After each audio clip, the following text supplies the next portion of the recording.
अनिका भी थोड़ी कंफ्यूज थी, लेकिन कुछ मिनट तक ध्यान से सोचने के बाद उसे याद आया कि ये जरूर तब हुआ होगा जब फिटनेस क्लास में जय उसके पास आ गया था।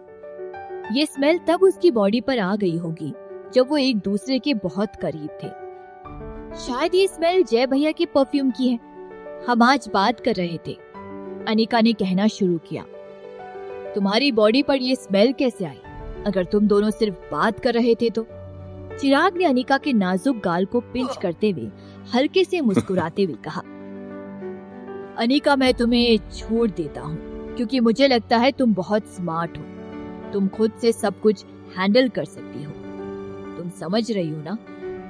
लेकिन अनिका को कुछ समझ नहीं आ रहा था। उसने अपने हाथ से चिराग के हाथ मरमारा और अपनी पलकें उठाते हुए कहा, चिराग मुझे दर्द हो रहा है। चिराग ने अनिका के गाल को पिंच करना बंद कर दिया और अपना हाथ हटा लिया। फिर वो अनिका के गाल को किस करने के लिए उसके करीब चला गया और उसने कहा, sorry, I was in bad mood just now, don't talk now, okay? Anika ने चिराग को अपने करीब आने दिया और उसे किस करने लगी।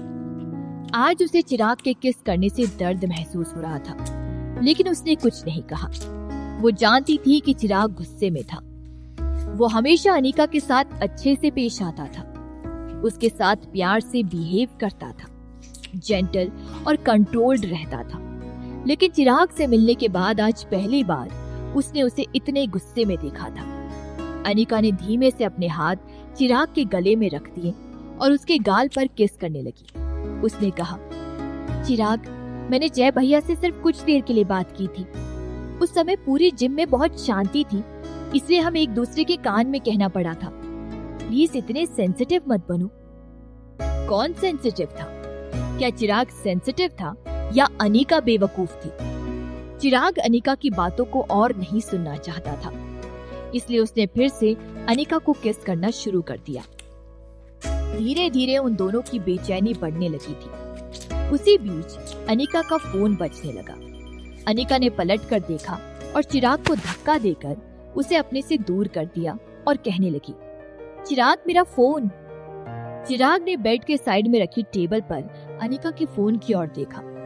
फोन की स्क्रीन पर जय भैया का कॉल आ रहा था। नेवर माइंड, चिराग ने कहा। अनिका चिराग की बॉडी की ओर देखे जा रही थी। उसने अपनी शर्ट उतार दी थी। वो जय के कॉल को इग्नोर करना चाहती थी, लेकिन उसका फोन बार बार बजे जा रहा था। उसने बड़ी मुश्किल से चिराग से कहा, शायद कुछ अर्जेंट होगा। चिराग के चेहरे का रंग उतर गया। आज उन दोनों का समय था अकेले होने का, और अनिका का ध्यान बिल्कुल भी उसकी ओर नहीं था, जिससे उसका मूड और भी ज्यादा खराब हो गया था। वो पलटकर बेड की दूसरी साइड पर लेट गया और उसने कहा, उठा लो फोन। आज जय रुकने वाला नहीं था जब तक अनिका उसके कॉल का जवाब नहीं दे देती। कबाब में हड्डी बनने की तो जैसे उसकी आदत हो गई थी। अनिका ने अपना फोन उठाया और उसने कहा, हेलो जय भैया। फोन की दूसरी साइड से जय की घबराई हुई सी आवाज सुनाई देने लगी। हेलो अनी, दादी के पैर बहुत सूज गए हैं और उन्हें बहुत चक्कर भी आ रहा है। उनकी तबीयत बहुत खराब हो गई है। मीनल आंटी और मैं उन्हें हॉस्पिटल लेकर आए हैं, जल्दी आओ तो। व्हाट? अनिका शॉक के मारे बेड से उठ गई और उसने कहा, ओके, मैं अभी वहां आती हूँ। जल्दी में फोन काटते हुए अनिका ने बगल में लेटे चिराग की ओर देखा और कहा, चिराग, मैं हॉस्पिटल जा रही हूँ। दादी की तबीयत ठीक नहीं है और उन्हें हॉस्पिटल में एडमिट किया गया है। चिराग भी तुरंत खड़ा हो गया और उसने कहा, ओके, मैं तुम्हें लेकर चलता हूँ। हॉस्पिटल में अनिका जल्दी से दौड़ती हुई दादी के वार्ड में पहुंची। उसने दादी के रूम का दरवाजा खोला और अंदर गई। दादी बेड पर लेटी हुई थी और उनके बगल में मीनल और जय नजर आ रहे थे। दादी, क्या बात है? आपको क्या हो गया अचानक? अनिका ने कहा। अनि, कोई घबराने वाली बात नहीं है, ये सिर्फ डायबिटीज की वजह से है। मेरे पैर बस सूज गए थे और ये जय ने देख लिया और इतनी सी बात को इतना बड़ा बना दिया और मुझे यहाँ हॉस्पिटल लेकर आ गया। मैंने उसे कहा भी था कि तुम्हें ना बताए, लेकिन जय ने फिर भी तुम लोगों को बता दिया, दादी ने कहा।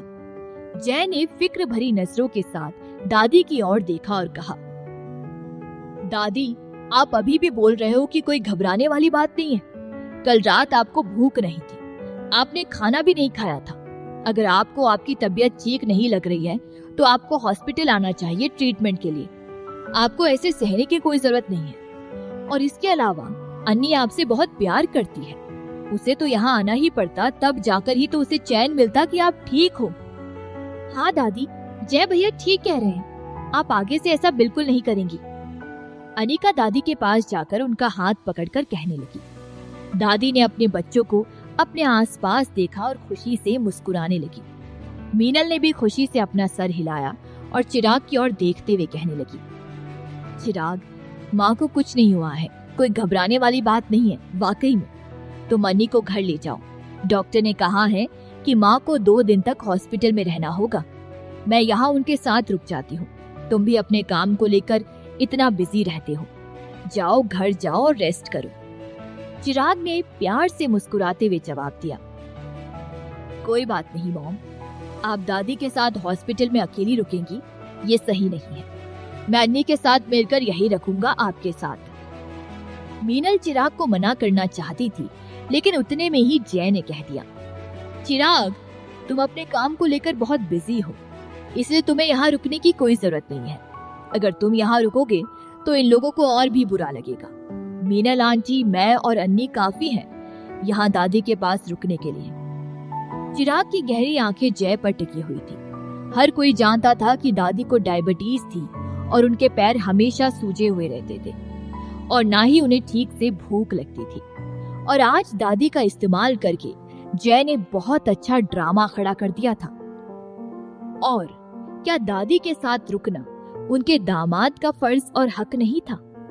अनिका और मीनल के रुकने की वहां सही वजह थी, लेकिन जय, एक बाहर वाले का इन सब में क्या लेना देना? जगह की क्या अदला बदली हुई थी।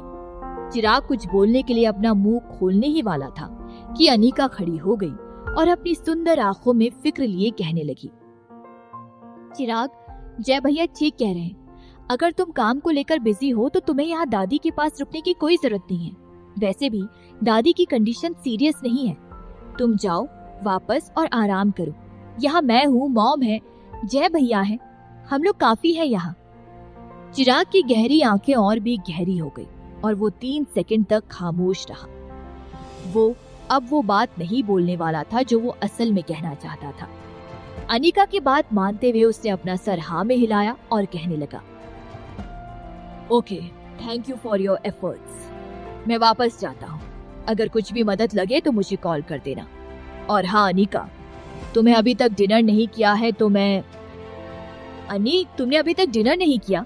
देखो ना, हम में से भी किसी ने अभी तक डिनर नहीं किया है। अन्नी, कुछ देर बाद हम जाकर खा लेंगे और दादी के लिए भी हॉस्पिटल कैंटीन से ले आएंगे, जय ने कहा। अनिका ने दादी की ओर देखा और हाँ में अपना सर हिला दिया।